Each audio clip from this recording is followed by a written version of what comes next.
to another episode of Claire Hair Special Star Wars May the 4th be with you edition.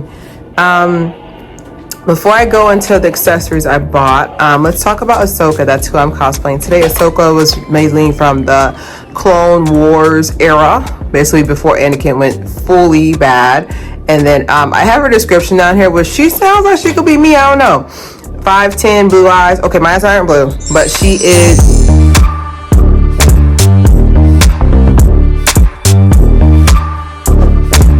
She is Torguta. I want to make sure I'm doing it right. It is played by the lovely Rosario Dawson. They have the show. It is out on Disney Plus, and it had rave reviews. A lot of good reviews, a lot of good reception. And if I could tell you a little secret, come closer. I haven't watched it. Stay with me now. Okay, I got distracted by Physical 100. So basically it's a physical show from South Korea, and I got distracted because they had season 2. But let's go into the accessories I bought today. So I did buy this.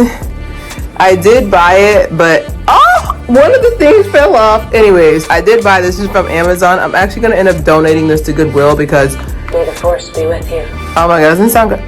Sense much fear in you. You're right, I am fearful. I'm a millennial. The force is an energy field created by all living things. To wield it takes a great deal of training. And the batteries come with it, but the thing about it is just that the head size wise, like it was like squeezing my brain. So because I need that brain. May the force be with you. Yeah, but I did buy a new set. $9 for the both of them. They charged by USC. I got a new one because my niece broke my last one, as she should. She's a kid. But yeah, it goes different colors: blue, red, green, even purple for Mace Windu, Samuel Jackson. Yeah, they're really loud. They're just a little hard to connect. Like they have like a connector piece there, but they are kind of hard to connect, but they're pretty durable. If I told you the amount of times I dropped these, you wouldn't let me touch anything ever again. Yeah, it was pretty fun. I did a little light makeup with hers today. I did like a little bit of her makeup, but I mostly let the CGI do it. Black jumpsuit, I already had this, and then like the hand gloves, I already had it. What else did I get? Yeah, that's pretty much it. Everything else I already had in my closet. I put my hair in like a little ponytail, Marley braid ponytail. If y'all want to look at it from the side. One packet of hair was used. But yeah, most of the stuff's already from Amazon. I'll definitely put the links below. But it was fun dressing up as her. I feel like she's kind of like, I don't see her. I've been to plenty of Comic-Con. I can tell you, I haven't seen anybody cosplay her. Like I don't see Ahsoka chosen to be cosplayed a lot, which sucks because she's so amazing. It was so fun doing the stunts for it. Definitely stay tuned for those after show effects. Also the gag reel as well. That's on my Claire Hair Shorts channel, so definitely check those out. But yeah, it was so fun. It's so much fun doing it. Like it's one of those talents that I would sit there and say, if someone's like, oh, I can curl my tongue, and I was like, I am not too shabby with the lightsaber, you know. So that's one of those like those hidden talents you just have. But it was just so fun doing that. And I don't know, I truly feel like sometimes with the Star Wars universe, like we keep forgetting to have fun. Like you're supposed to have fun. We're talking about space. So we're talking about, I get so upset when people really take it seriously, but we're talking about space. But Ahsoka, definitely once I get a chance to sit down, if you guys show interest in it, I will do my full season review. But you'd have to let me know below so I can go watch it for y'all. But definitely check out Ahsoka. It's actually been approved for a second season as of January 6th, 2024. So Lucasfilm Incorporated got the go-ahead for them to do it, which tells me that more money is going to come. So that's definitely going to be on Disney Plus. Check that out. And then I'm trying to think what else about Ahsoka. A lot of people thought Ahsoka and Anakin had a little thing going on. I was just like, I don't think he had room for anybody else besides his own, besides himself and Padme. I don't think he had any else, but it's more like, it's like a brother-sister vibe, which I like. I always loved the relationship from the Clone Wars when they were showing it on Cartoon Network. So let's talk about the future. I mean, not the future, but let's talk about the present. So we have a new series being released in June the 4th, which also that was a missed opportunity. Why would you premiere this show a month after May the 4th when everybody's eye is going to be on the Star Wars Nation? Like, why would you do that? But yes, the Acolyte is going to be premiering June the 4th, and it stars Amandla. I've written down so I can say it correctly.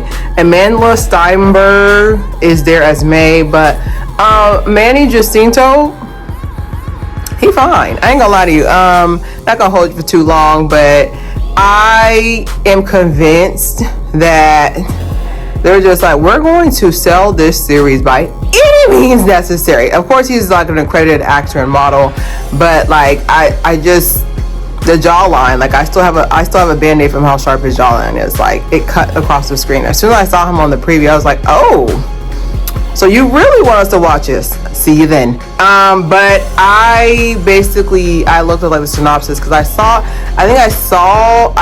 the trailer for the Acolyte, but I think my brain just kind of erased it because there's just so much. There are so many trailers just getting thrown out. Hey, summer of 2024 coming, because it premiered a while back. But basically the premise is that, you know, they're basically investigating one thing, they're investigating one thing, and then they ended up like uncovering more nefarious things. So it's basically gonna be like a crime show. They want it to be almost like a thriller, and I mean, I'm excited to see it. But like I said, like I am still behind on Mandalorian, so I'd have to add the Acolyte after Ahsoka because I definitely am behind. One person I didn't know is because they had him in a 10-inch 1B Milky Wave wig was Lee Jung-jae. He's from Squid Games. He's the main character from Squid Games. And fun fact, he learned English for the role, and I was like, honestly, on sale, I wouldn't have learned it. Okay, I mean, you know, you want to expand it or blah blah, but when you're that, I'm sorry, but if I was a highly accredited South Korean actor, y'all gonna have to put them little subtitles on the bottom because absolutely not. Like, English to me is such a hard language to learn. So, you know, definitely big, like, I was already gonna watch it, but big props to him for learning it. But maybe my ego would have been too big. God knows how to humble me. I can't see, y'all, I got glasses.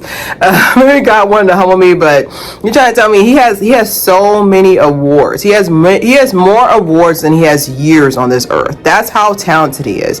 And they're just like, hey, can you learn English for the role? And he's like, I'll get right to it. I'm just like, oh my goodness, like.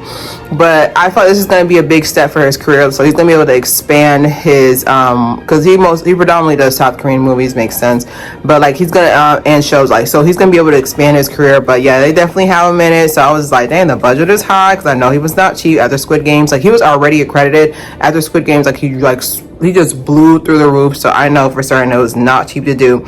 But yeah, that's pretty much what the show is going to be about. It's just going to be that they have an all-star cast, everybody fine, respectfully. But yeah, it looks very interesting. I like that they're expanding this. I like that they're doing something different, because most of these shows are like origin stories. Like with Ahsoka, like it was like an origin story. Mandalorian, origin story. Like basically, you're introducing a new piece of the Star Wars universe into.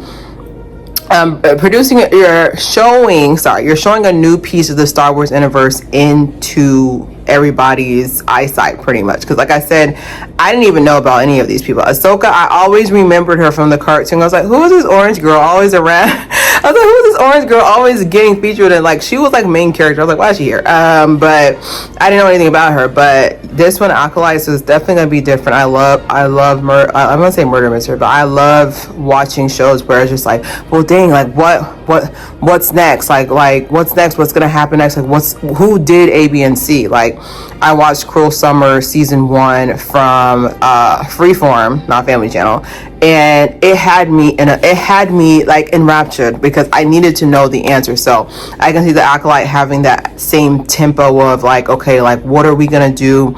What are we gonna do to keep their attention? Like I said, there's a billion just shows on Disney Plus, so for them to come in with a thriller, basically something that has to answer a question, genius marketing. Amanda Steinberg, I haven't seen Amanda Steinberg in a big piece like this in a while, so it was nice to see her, and the hair is giving. So we're gonna talk into the future of Star Wars. Okay, so let's talk real quick about Star Wars. We don't need any more sequels. I know it sounds mean, but we don't need any. It was very awkward between Kylo Ren and Rey towards the end, like when he had the high waist Fashion Nova leggings on, and then like he was FaceTiming her. Does this make you like basically does it make you uncomfortable or something? Like they shared a connection or something. It got weird. Okay, it got weird towards the end. I don't know what they were going for, but I do feel like it got weird. It got really weird towards the end. Like I'm not trying to be mean to anybody or anything, but like it got really weird towards the end, and we don't need anymore. Like when we say we want more Star Wars, we want you to answer questions. What questions? I wrote them down. First question. Where is Anakin from? This is a legit question. Hey. This is a legit question. Where is Anakin from? Like, I know, like, his mom was Shimi, I think. And she was like, oh, just one day. And then she started talking in lowercase. I was like, where is he from? That is the question. Where is he from? Like, we need this answered immediately. Where is he from? Like, I need to know these answers. I need to know, like, where's Anakin from? Like, they said where he's from, and then when we were trying to find out with Rey, we're trying to find out where Lil Mama came from as well, and they didn't really say anything. Like, it to me, I'm trying not to say, it was like, to me, I don't understand why we're lying. Like, why are we lying? Why are we putting off stuff? Like, I need for you to let me know, like, where is Buddy from? Like, you're not saying anything. You're not saying where this person's from. We're just sit there and just guess. But, child, also, I have a question about who is the wife of Obi-Wan Kenobi? Because Ewan McGregor was looking too fine at a younger when he was in his 20s, 30s. He was looking too fine. You trying to tell me nobody tried to talk to him? Nobody tried to talk to him. He don't have no kid. Leave that there. And then my final question was, why didn't Yoda have any siblings? I know it's a weird question. I know this, like I said, this made the fourth be which was like, why didn't he have any siblings? Is that reasonable? Like, I really want to know, like, why didn't he have any siblings? Like, something about Yoda gives me, I have a little sister vibe somewhere, and like Grogu, whatever, but like Yoda gives me, I have a little sister vibe or something, or he has something, like he just appeared. He's just there. Like, so if you can answer those questions, maybe we'll be ready for a sequel. But those are very pertinent questions. Like, where are these? Where? Those are very pertinent questions. Okay, that's what I have. Okay. And my final point is,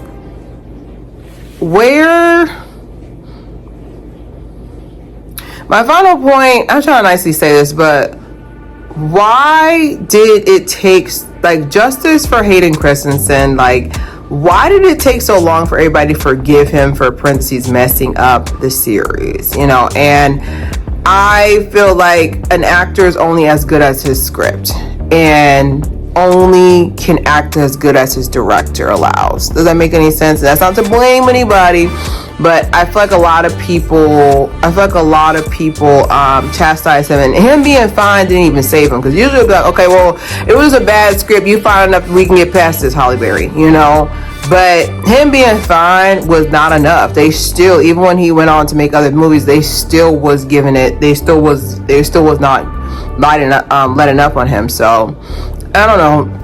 That's just my opinion. But I am concerned about the fact that you guys understand this is for fun. This is fiction. You don't have a midichlorian count. I do. But there was just this anger I felt and just animosity towards him, which, like I said, everybody has turned heel all of a sudden they love Hayden, and we never stopped loving Hayden since 2002. It's been 20 years of love, and I can tell you it is frustrating because it's just like this is fiction. Like, I know there's some people that you watch and you're just like, hey, this person was such a villain like in real life that I don't like them in real life, blah blah, but like, this is a fiction show. Like, this is not real, okay? Because I would not be sharing the same planet as some of y'all, but this is not real. So I don't know. I just want, when they do create like new Star Wars shows, please give everybody a chance and please give everybody grace, because like I said, this is fiction. Enjoy Star Wars Day, be as nerdy as possible, and may the Force be with you.